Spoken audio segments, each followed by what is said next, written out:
Assalamualaikum warahmatullahi wabarakatuh. Salam, salam damai sejahtera bagi kita semua. Om Swastiastu, Namo Buddhaya, salam kebajikan. Selamat datang pada video jurnal harian saya. Apa kabar? Semoga selalu dalam kondisi prima. Teman-teman, hari ini saya akan menjelaskan rangkuman materi pada mata pelatihan nasionalisme yang disampaikan oleh Bapak M. Hari Rahmadi, SPI MM.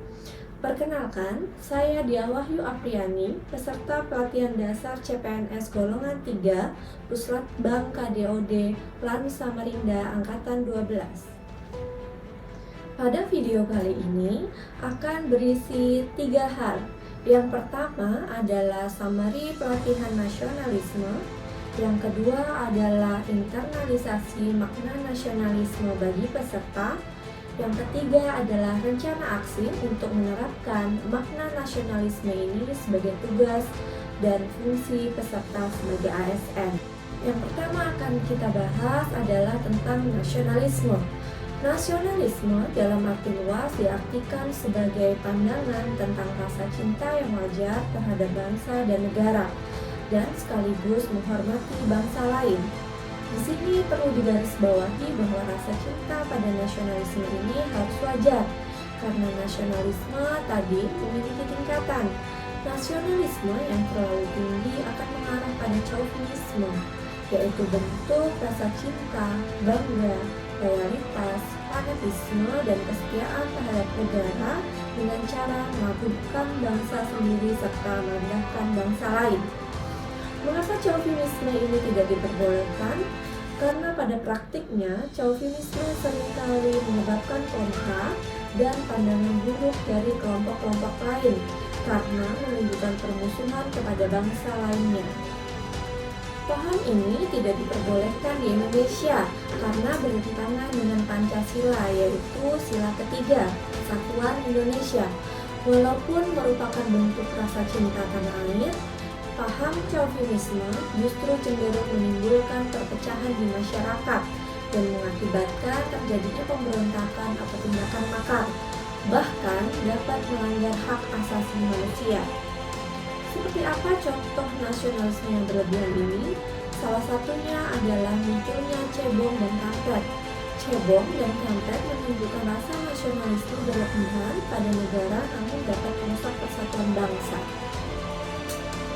Sebagai bangsa Indonesia, bagaimana cara menunjukkan rasa nasionalisme?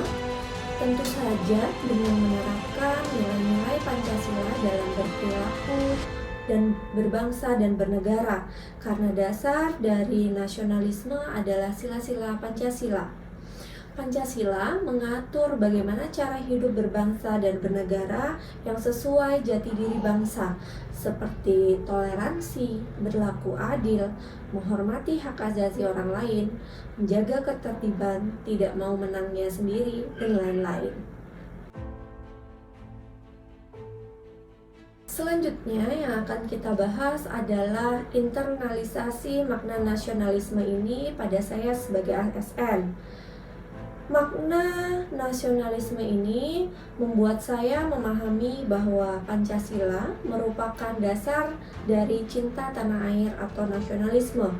Sila-sila Pancasila menggambarkan cara hidup berbangsa yang baik, yang menunjukkan rasa cinta pada tanah air, sehingga sudah selayaknya dalam bertindak dan bertingkah laku harus berdasarkan sila-sila Pancasila. Sesuai fungsi ASN sebagai pembuat dan pelaksana kebijakan publik, maka saya memahami bahwa setiap ASN harus memiliki nilai-nilai kepublikan, berorientasi pada kepentingan publik, dan senantiasa menempatkan kepentingan publik, bangsa, dan negara di atas kepentingan lainnya dalam setiap langkah pelaksanaan dan pembuatan kebijakan publik. ASN sebagai pelayan publik harus bersikap adil dan tidak diskriminatif, profesional dan berintegritas dalam melaksanakan pelayanan pada masyarakat. ASN sebagai perekat dan pemersatu bangsa harus memiliki jiwa nasionalisme dan wawasan kebangsaan yang kuat, memiliki kesadaran sebagai penjaga kedaulatan negara, menjadi perekat bangsa dan mengupayakan situasi damai di seluruh wilayah Indonesia dan menjaga keutuhan NKRI. Kemudian, rencana aksi apa yang akan saya lakukan setelah memperoleh materi nasionalisme ini?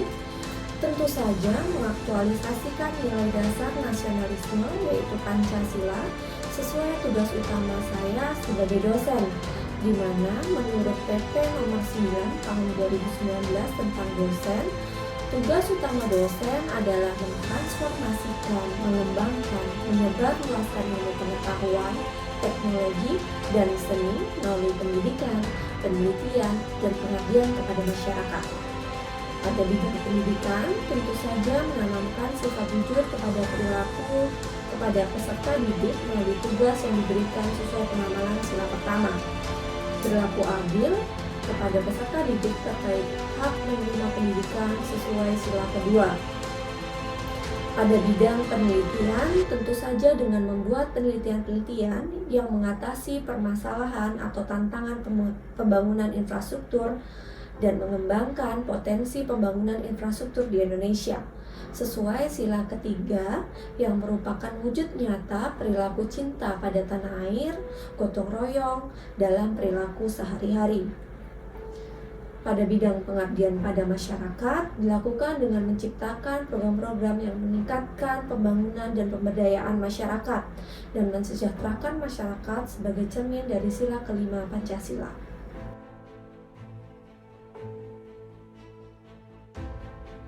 Demikianlah jurnal harian saya pada materi pelatihan nasionalisme. Tetap semangat, semoga berhasil dan sukses selalu. Salam nasionalisme.